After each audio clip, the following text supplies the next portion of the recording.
Having a massive amount of debt and not being organized is frustrating and overwhelming.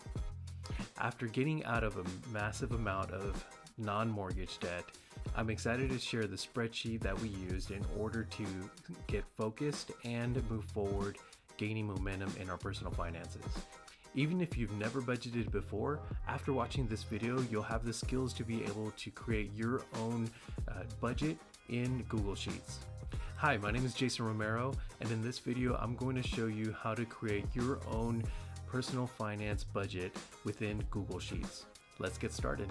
How's it going, everyone? And again, like I mentioned earlier, I'm going to go through this Google Sheet and show you how to create your own budget. And again, we're using the zero-based budget method, and let's get started. So I'll be going through the 4 walls with you. So on a budget, the 4 walls is like taking care of the 4 walls of your home. So think of it in terms of a budget. So the 4 walls are going to be expenses for food, mortgage and or rent, utilities, and transportation.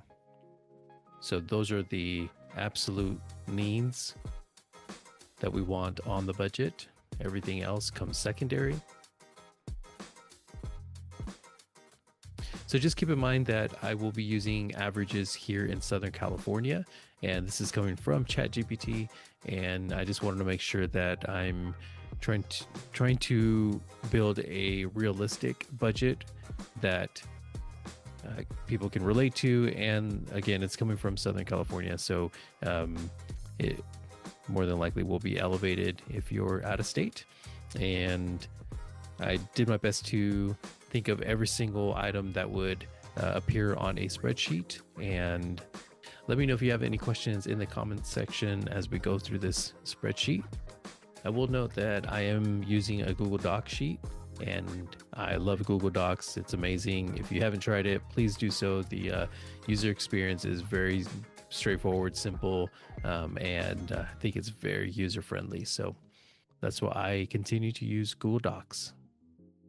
So this is going to be the start of the Google Drive for this example. It's not my actual drive as you see here, but it is a representation of it. I'm trying to share as close as I can to what it would look like in your drive. So what I typically do, since we are in 2025, I like to create a folder first, and I will label this 2025 finances. I'll create that, and it'll populate there in my drive. And within here, I like to click in here and then create a Google Sheets. Okay, and once I've created that 2025 personal finance sheet, I will continue the process. So if you're unfamiliar with spreadsheets, they are pretty straightforward. They can be confusing once you start using like the sum button or different other icons that maybe you're not used to using, but everything's pretty straightforward. But I'm going to walk you through this. And again, if you have any questions, just send them in the comments section and I'll take a look at them. And down here below where it says sheet 1, I like to change this. And at the time of this recording, it's actually June. So I'm going to label this one July 2025 because we are making a budget for the next month coming up. And what I like to put up here are my titles up here. Stretch this out.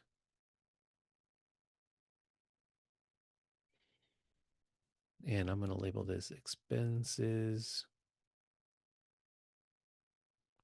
projected amount, and I will cover this information, actual amount.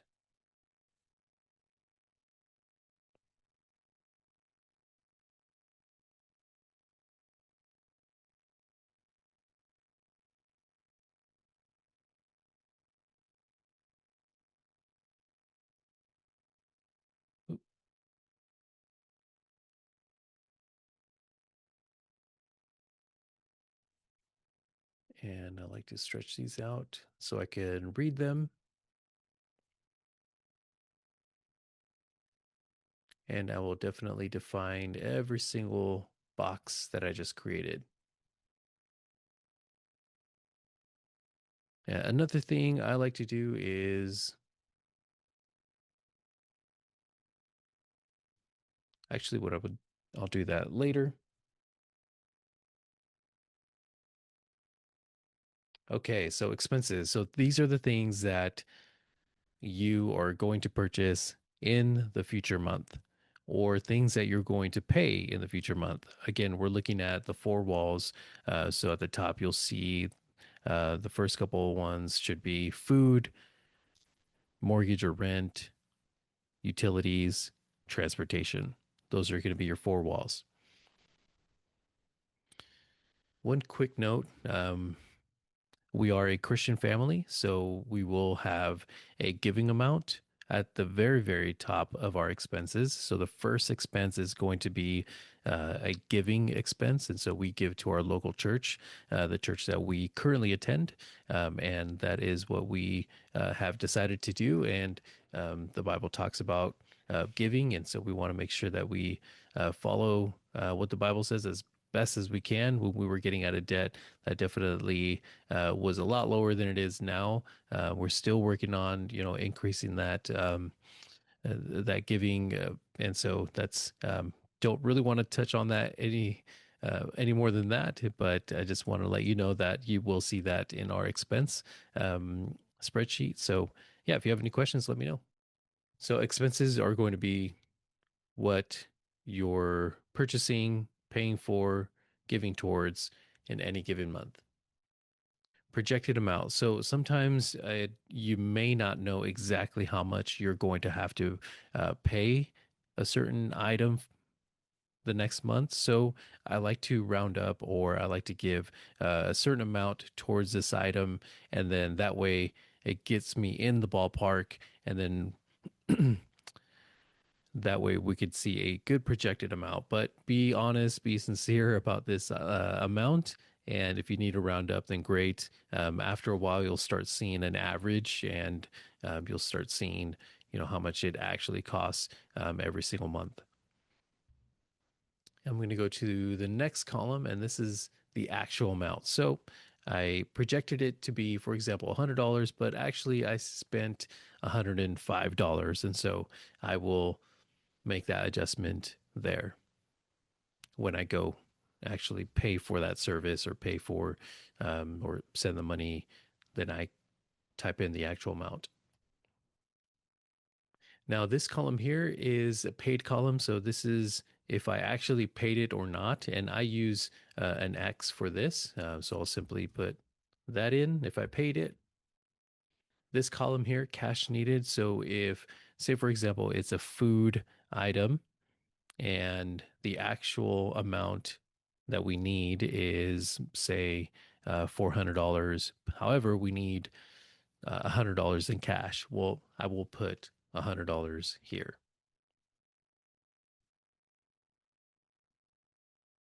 All right. And then this section here, let's put this in orange. This is going to be the amount of income coming into your bank after taxes. And what I do is simply put it here. So for this example, again, I'm using Southern California averages. And so ChatGPT said it was 7,100. I'll put that there. All right. So let's start adding these expenses. So for the first expense, again, how I mentioned, we do have a giving expense. So for those of you that are believers as well, highly challenge you to do this, even though you're trying to get out of debt or maybe you feel things are tight. Yeah, just I highly encourage that. That's all I'm going to say about that. Uh, and let's see here. Food is going next. And this could be your mortgage or rent. Could go there. I did put HOA fees.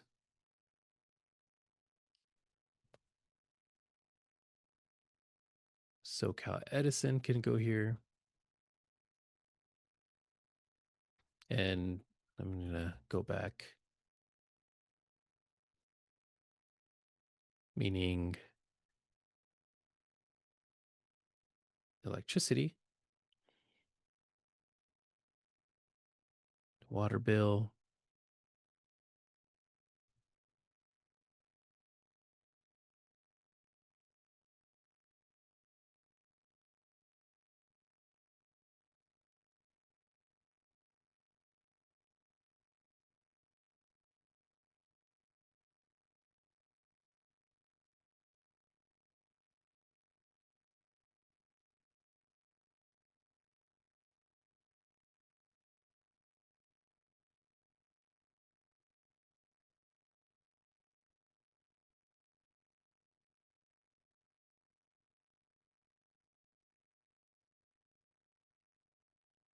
so I put in date night, and this one here, it could be, I mean, as low as 25 bucks, if, especially if you're trying to get out of debt and you're saying date nights are going to be at the coffee shop, or, maybe it's $100, whatever it is for you. Just remember, if you're starting your debt-free journey, you have to realize you have to give something up in order to pursue really what you want. And for us, we started with very, very minimal date night budget. And so now it's a lot different, but I remember that being a frustration. So we had to be creative. We had to be intentional about, what we wanted for our marriage. And part of date night was being on a budget, which was okay for the time. So the next three items that I'm going to input here are for my wife. Now, she has a say in this budget, and something that um, we have done is talk about what we need and what we want. And so her items that she needs, her hair appointment, her nails, we could debate whether or not it should go on here when we're getting out of debt. But I wanted her to have some fun, feel like she still has a life and is able to get her nails done. I am not a woman. I'm a 100% man, so I have no idea what that means. I have, yeah. So for me, I could care less about anything else other than a haircut. So, but for her, it's a different story. And I just want to honor her and respect what she wants for herself. So, enough said, it's going on the budget. So, here it goes.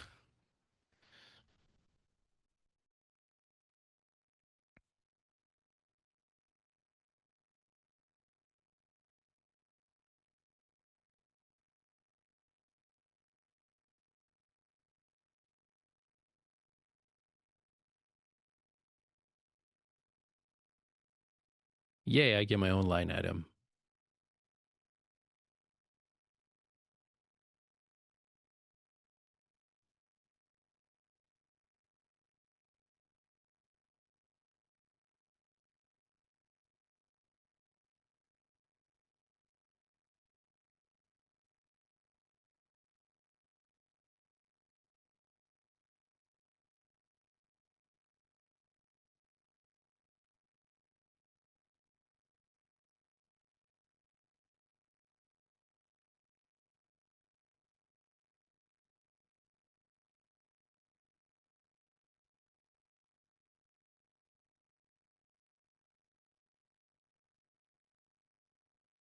Very similar to date night.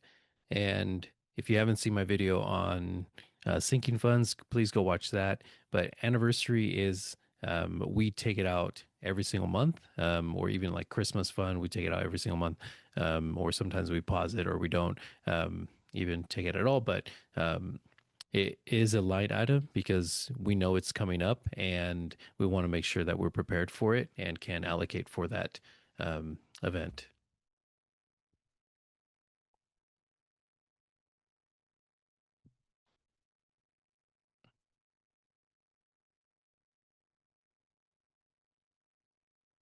similar to anniversary, the Christmas fund is here, and surprise, it's every December. So that's why we keep it on here to make sure that we are allocating for it and that we're able to get the kids something. And again, when we were getting out of debt, it was very different than what it is now. But we still remember the days where we were really strict on our budget, and it's painful, especially as a husband trying to provide for his family. I never liked that. So I made sure that I hustled in order to get out of debt so that wouldn't be a frustration anymore. So Christmas fun is there. It's coming every December. And the next one, now, if you have more than this, great, add them. It's very simple. As you can see, you just press enter and you can go to the next item. What I'm going to do at the end of this one, since I've identified this to be the end of all the expenses, I'm going to put one more expense or place where we could transition the money. So whatever is left, and this will make sense once I create it, it's going to the debt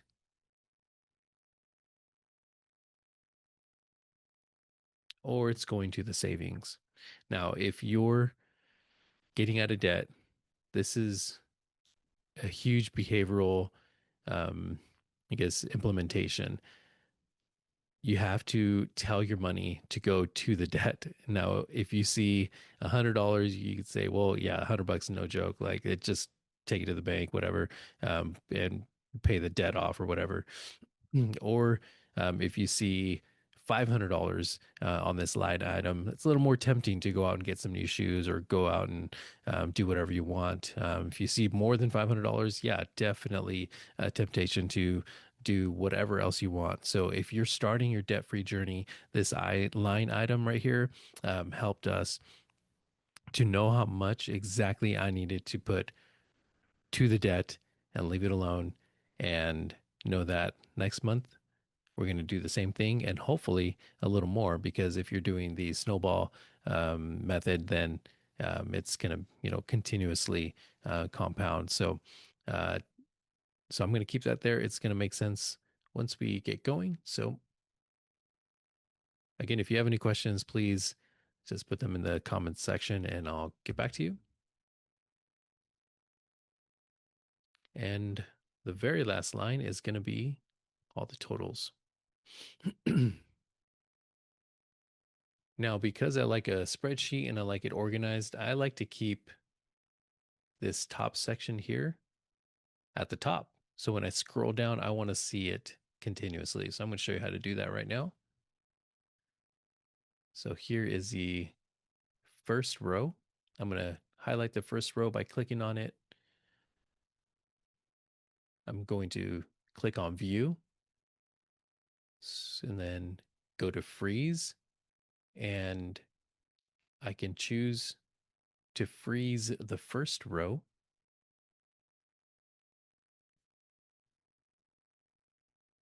You'll get a little highlight under the first row, and then that way I could see the expense, projected amount, actual and paid, cash needed as I scroll through.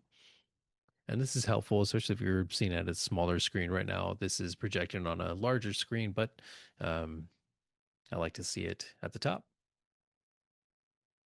And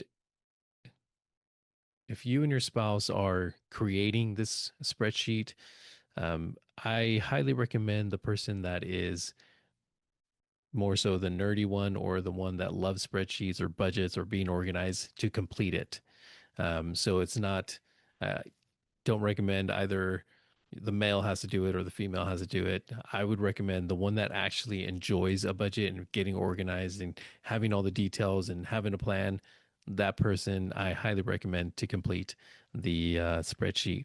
Now, if my wife, she's definitely not completing this, so she prefers to just see the overall pictures, tell me what's going on, what can I spend, can I add this, can I take this out, can we adjust this. That's her role, like because she loves to have fun, loves to be energetic, and she's extroverted and complete opposite of what I am. So she does not take care of the spreadsheet. If she were to have to take care of it, uh, Yeah, that would be very interesting to see. But she has a good outline, a good starting point. But she does not take care of the spreadsheet. So that is for me to lead. And it's worked out because, again, she could care less about creating one. So um, she has followed it with me. She has not created it with me. So that makes sense. So really just find out who's a nerd and who's a joyful one. And a nerd typically takes care of the spreadsheet. So I'm going to scroll back to the projected amounts. And again, I use ChatGPT to help me out with this. So I'm just going to input the averages here.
Okay, now that I've inputted all that, I'm going to select this.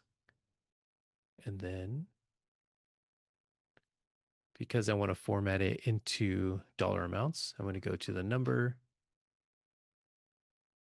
accounting, click accounting, and then I want to sum this total up here.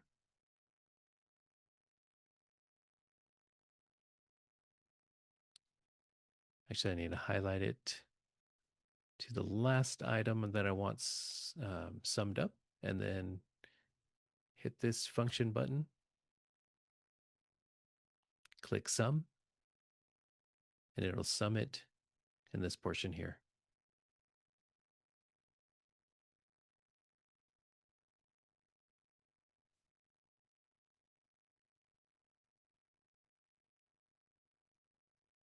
And again, I'm going to highlight this here. And because I like to be organized, I'm actually going to highlight all of this and give it some borders, all borders. It's nice and clean.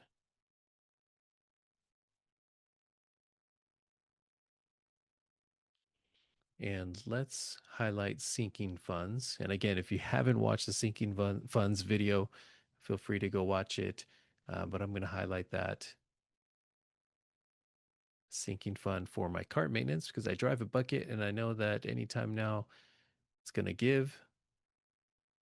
So let's highlight it in, let's highlight in blue. That's a sinking fund there.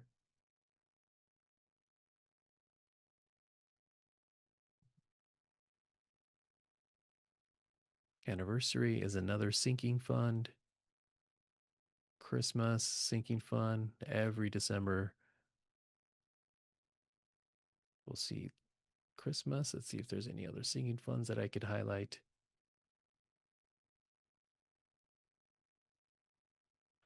Diapers and formula. Again, this is going to vary from month to month. If you have children, you'll understand why.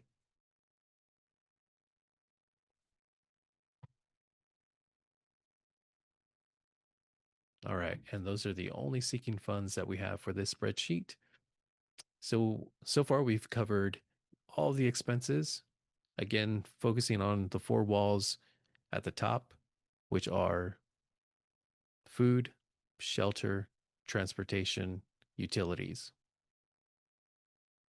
And then we've projected those expenses to be this amount here in this category.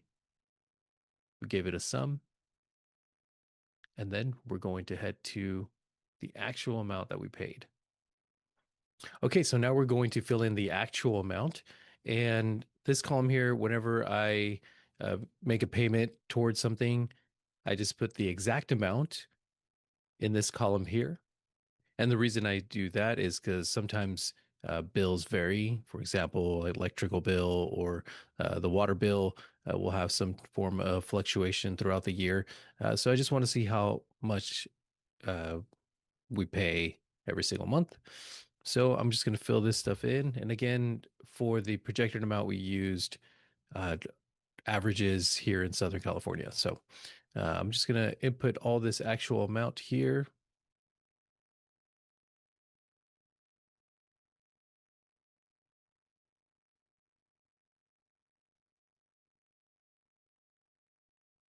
And just to change things up on the actual amount for this demonstration, I'm going to put 200 for the electrical bill.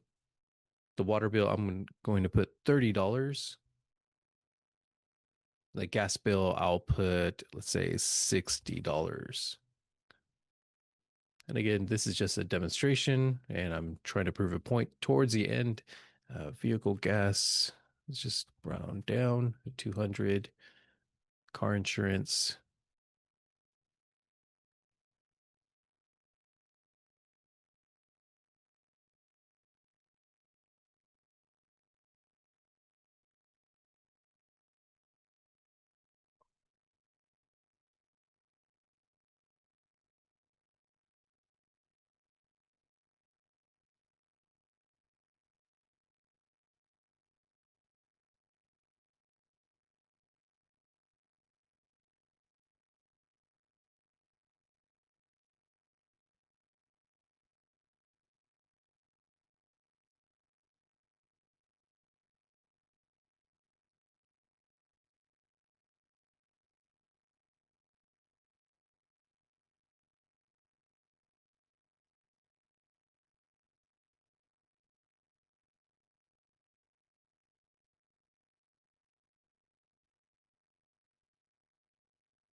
so we finished the projected amount, and now I'm going to fill in the actual amounts that, for this example, we've paid. And some of them, what I will do is just,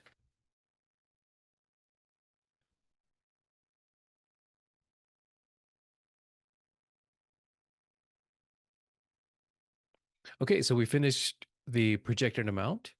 And again, those were averages here in Southern California. And now I'm going to fill in the actual amount. And for the actual amount, what I will do for a couple of them is minimize the payment. That way, at the end, you'll see um, what we can do with the excess funds. So, uh, all right, here we go.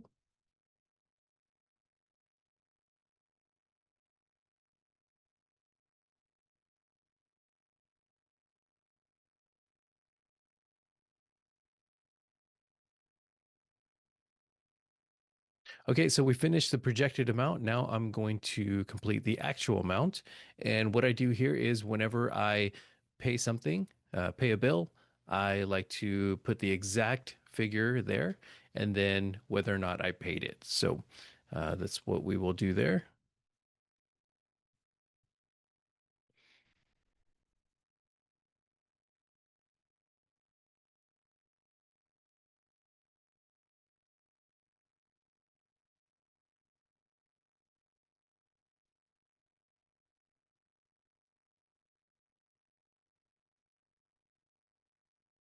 So we finished the projected amount, and now I'm going to fill in the actual amount. And again, this is a demonstration, so I'm going to fluctuate some of the bills here just to see what we can do with the excess funds at the end of the column.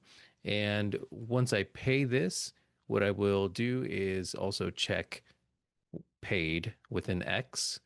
And again, this is just a demonstration and just want to um, really address what we do with the excess funds once in the actual amount.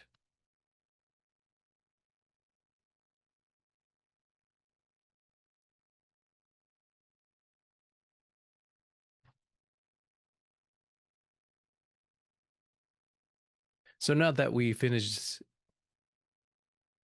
so now that we finished the projected amount, I'm going to complete the actual amount that we pay for this demonstration. And what I will do on some of the bills, I'm going to reduce the amount towards the bill. That way we can see what we can do with the excess funds that we have. So, and then also I will check off that I paid every single component.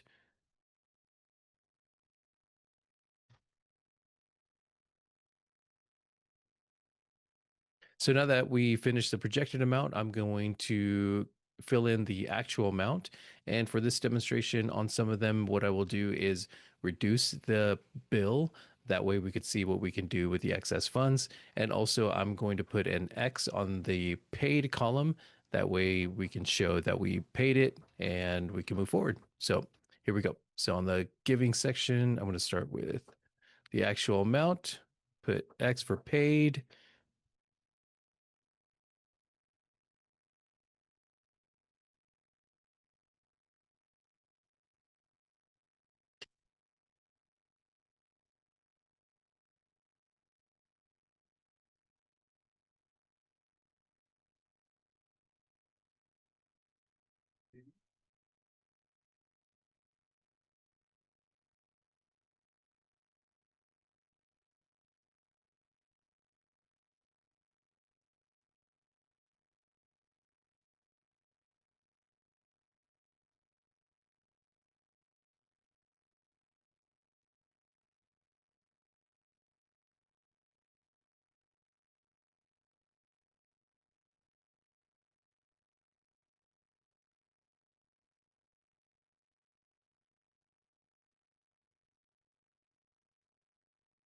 Okay, so now that we finished the projected amount, now we're going to fill in the actual amount. And on this column here, what I will do is for some of them, reduce the amount that is paid for this example. And then that way we could see what we can do with the excess funds at the end.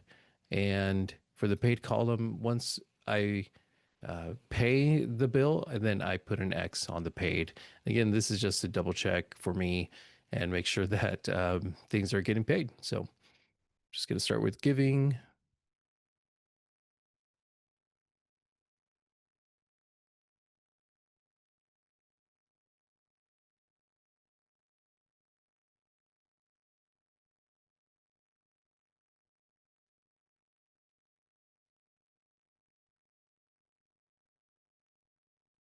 Usually, utilities fluctuate throughout the year. So will make changes there and then let's see.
All right, so we finished that, and I'm going to change these numbers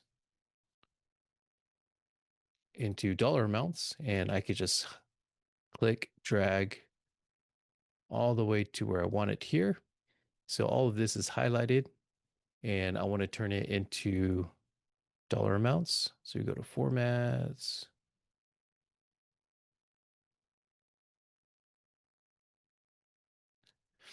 So I want to convert it into dollar amounts. So I go to format, number, and then you could pick accounting. That's what I typically do. And then also, since it is all highlighted to the end item, I want to total everything in this box here. So I'm going to the functions button, hit summation, and then here we have it. All right, now I'm going to take the total amount that is coming into our bank account. So that's $7,100. And I'm going to subtract the total amount here, 6,800 to the total amount. And we get a total of $300. If we've decided we want to get out of debt, or if you're out of debt and now you want to save money for your emergency fund, or you want to save it towards something else that you have, this is where behavior comes in, and we have to be disciplined if we're trying to get out of debt to put it towards the debt and not get sidetracked and get an extra pair of shoes or buy a jacket or get the latest tech gear. It's this is where we start building momentum to get out of debt if you're in that debt snowball process. Uh, so when you have this amount, funds have come in, you have the excess money. If you're getting out of debt, put this into the debt. And again, we're trying to gain momentum in our finances, and that way we can move forward and get out of debt, and also build for our future, and not just um, pay off a bunch of loans and credit cards all over the place. So if you once you know the access funds, be disciplined and put it towards something that's going to benefit you and your family. All right. So once the actual amount is paid, this is what I look at as well. And the cash needed here. So say, for example, I needed cash for food. If we want to take all this out in cash, then great, we could do that. Or um,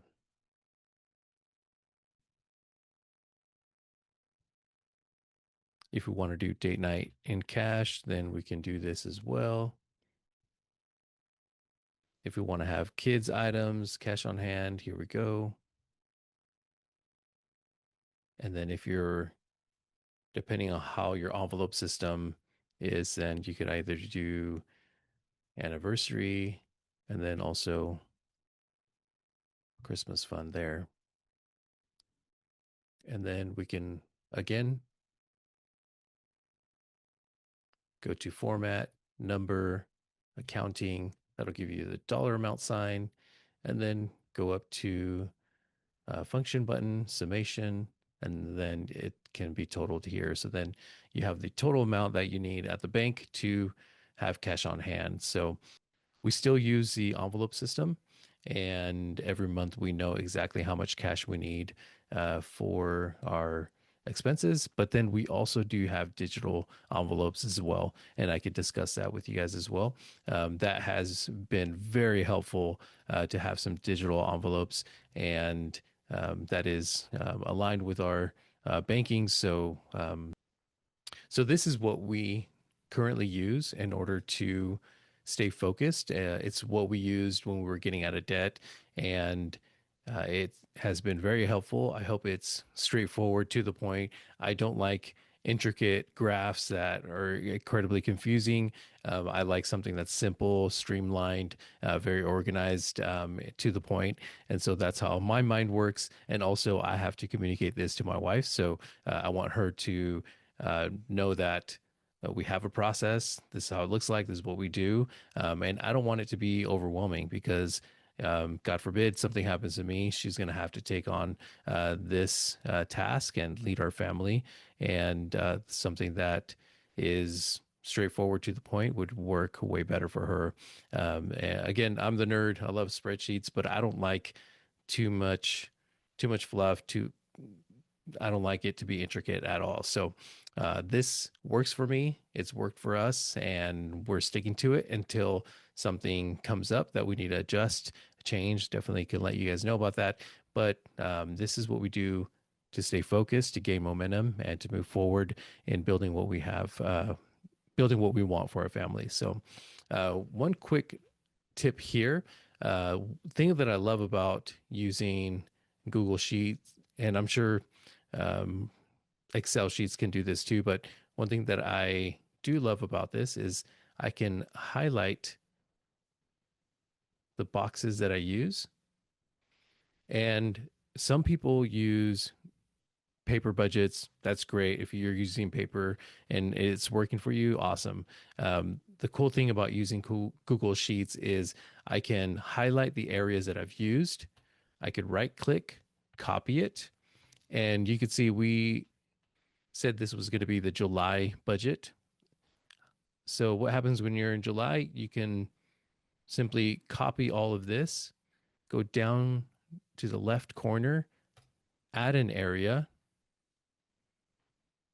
paste this, and create August. It's that simple. Now, when I'm in July, I'm getting ready for August.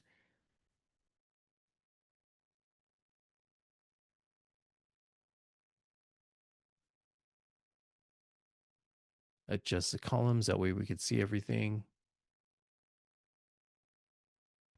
And now I'm ready to roll for August.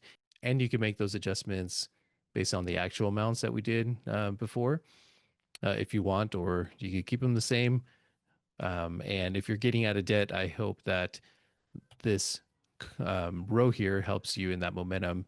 But as you get out of debt, that the money towards the debt increases if you're using the snowball effect, snowball method. So I can talk about that in another video, but for now, this is what I wanted to focus on, creating our budgets. And if you have any questions, please let me know in the comment section. And if I can help you in any way adjusting this, just please let me know. I definitely could help you with that by creating a video. Yeah, I hope this helped, and I hope this is another tool that you can use to gain momentum in your personal finances. So question of the day, do you prefer creating a budget on a Google Sheet or using good old paper and pen? Let me know in the comment section.